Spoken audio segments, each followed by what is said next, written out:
नमस्ते बच्चों, कैसे हो? सब ठीक है ना? हाँ ठीक है। तो बच्चों, आज क्या फाइल रहे हैं हमारा तरफ? कोरोना वायरस महामारी फैल रही है ना?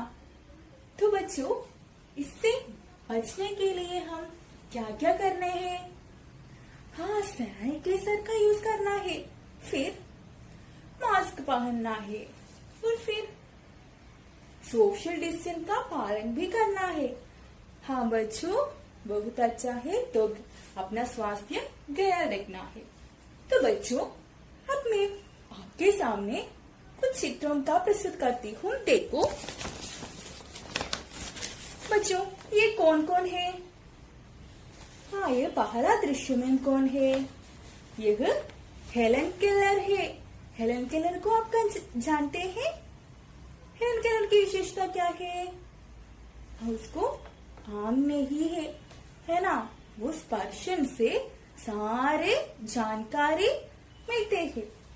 तो ये कौन है? ये स्टीफन हॉकिंग है। कौन है Stephen Hawking? Stephen Hawking scientist है ना? बहुत प्रसिद्ध साइंटिस्ट है? हाँ, तो वे भी एक विकलांग व्यक्ति है। और ये कौन है? आपको जानते हैं? ये सूरदास है। सूरदास कौन है? सूरदास हिंदी के एक प्रसिद्ध कवि है। भक्ति काल के एक प्रसिद्ध कवि है। लेकिन उनको भी एक विशेषता है। क्या होगा? इस चित्र से स्पष्ट है।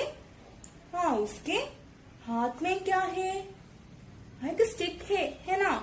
तो उसको आंख नहीं है, उसको दो आंख नहीं है। फिर भी वे अच्छी बहुत सुंदर तरह कविता लिखे रहे, अपना रचना लिखी।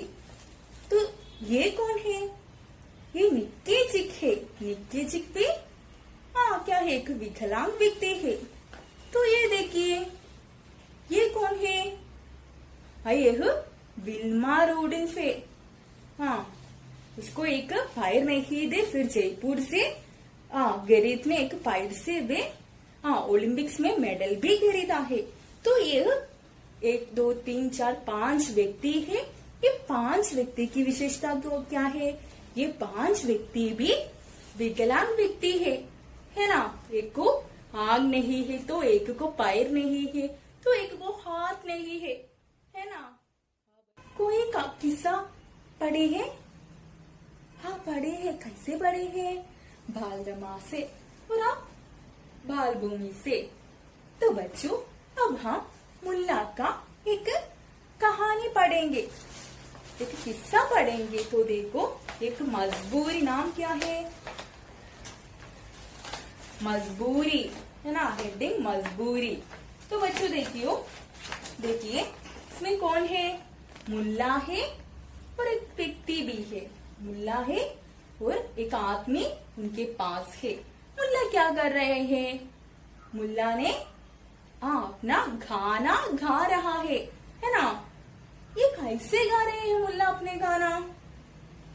एक हाथ में गाना है और इस हाथ में भी गाना गा रहा है। तो हम कैसे गाना गा रहे हैं? हम सिर्फ एक हाथ से गाना गा रहे हैं, है ना? तो यहाँ मुल्ला ने 2 हाथों से अपने गाना गा रहा है। तो मजबूरी देखिए, एक दावत में मुल्ला नजरुद्दीन दोनों हाथों से गाना गा रहा था। किसी ने टोका, मुल्ला ये क्या कर रहे हो? दोनों हाथों से गा रहे हो, तीसरे हाथ जो नहीं है। मुल्ला ने जवाब दिया। तो इसमें क्या कहा है? एक दावत में मुल्ला नसरुद्दीन दोनों हाथों से, इसी तरह दोनों हाथों से गाना गा रहा था। इसी समय एक व्यक्ति ने टोका और वह पूछा, मुल्ला अब आप क्या कर रहा है? दोनों हाथों से गाना गा रहा है। तो मुल्ला ने जवाब दिया। क्या जवाब दिया मुल्ला? मुल्ला ने जवाब दिया है कि तीसरे हाथ जो नहीं है, मुल्ला ने जवाब दिया, है ना। तो एक बच्चे ये पढ़िए।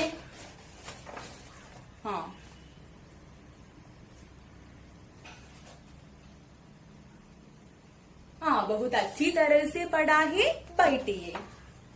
तो बच्चों, यहाँ मुल्ला अपनी कौन सी मजबूरी का जिक्र कर रहे हैं? कौन सी मजबूरी का जिक्र कर रहे हैं? हाँ, तीसरे हाथ न होने का, है ना। तीसरे हाथ न होने का जिक्र यहाँ मुल्ला ने प्रस्तुत करते थे। तो बच्चों, मैं एक प्रश्न पूछती हूँ, जीने के लिए हमें कितने हाथों का जरूरत है? एक हाथ का?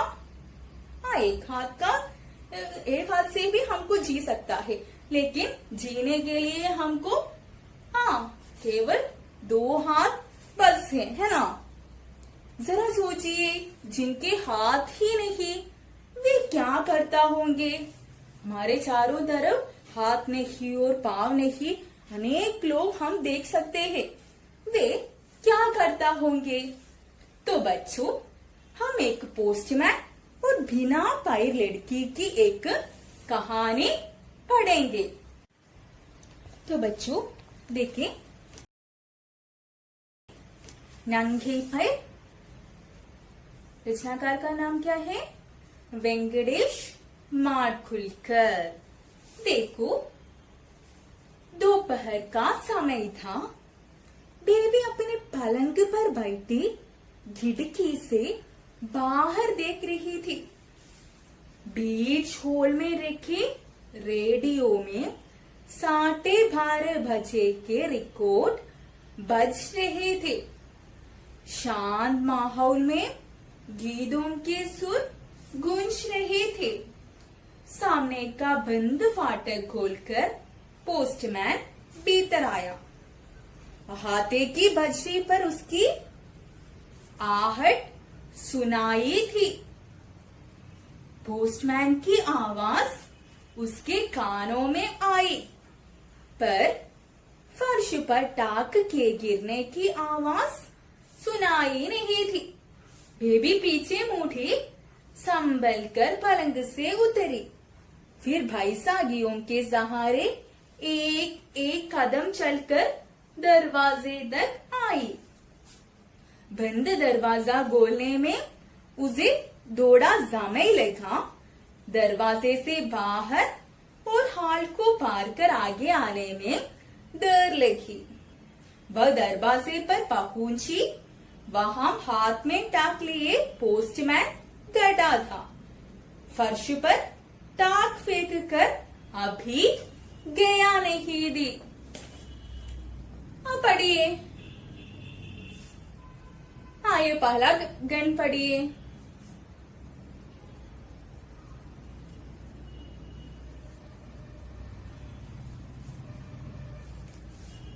बहुत अच्छी तरह से पढ़ा है। तो बैठिए। अब मैं एक दल विभाजन करना चाहती हूँ। तो पहला 2 बेंच एक दल है, अगला 2 बेंच अगला दल है। तो इस तरह दल का विभाजन करना है। आपका नाम वसंत, दूसरा नाम वर्ष, पतझड़, ग्रीष्म आदि है। तो आप ये गंड पढ़कर जिसका अर्थ नहीं समझे उसके नीचे रेखांकित करना है। क्या अर्थ आपको बहुत समझ में आया है, उसको आश्चर्य चिन्ह लिखना है। तो आपको नहीं समझना अर्थ परिशिष्ट से ढूंढिए। तो बच्चों, मैं अब आपसे कुछ प्रश्न पूछती हूँ। कहानी के पात्र कौन कौन है? कहानी के पात्र एक विकलांग लड़की बेबी है। फिर क्या है? फिर कौन है? एक पोस्टमैन है ना। तो कहानी के पात्र है पोस्टमैन और बेबी नामक एक लड़की।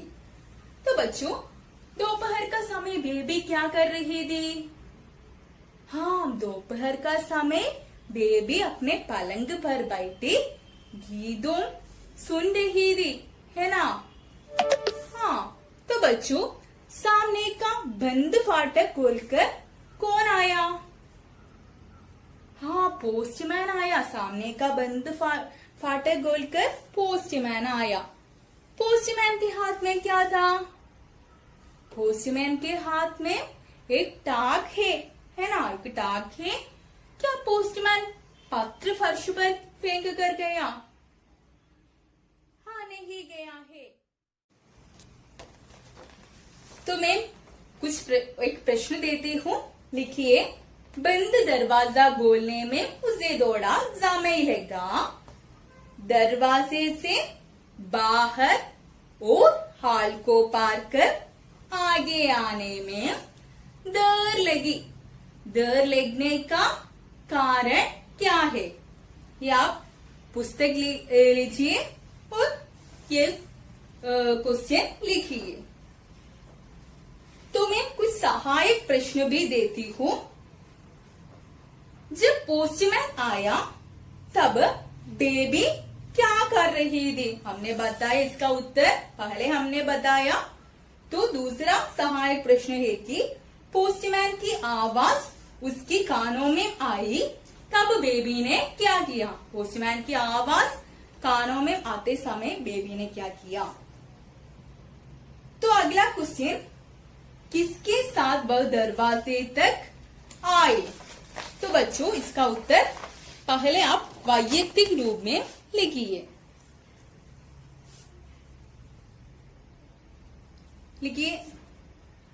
लिखा है। तो बच्चों मैं एक दल विभाजन करती हूँ। हाँ, कुछ समय के पहले हमने दल विभाजन किया, इसी तरह बैठिए तो परस्पर डिस्कस कीजिए।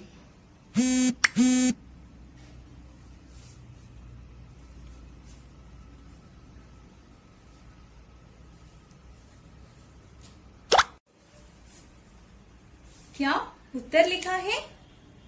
हाँ, तो पहला ग्रुप प्रस्तुत कीजिए। हाँ, बहुत अच्छी तरह प्रस्तुत किया है। और अगला ग्रुप प्रस्तुत कीजिए। हाँ, ठीक है, तो बैठिए, अगला ग्रुप प्रस्तुत कीजिए।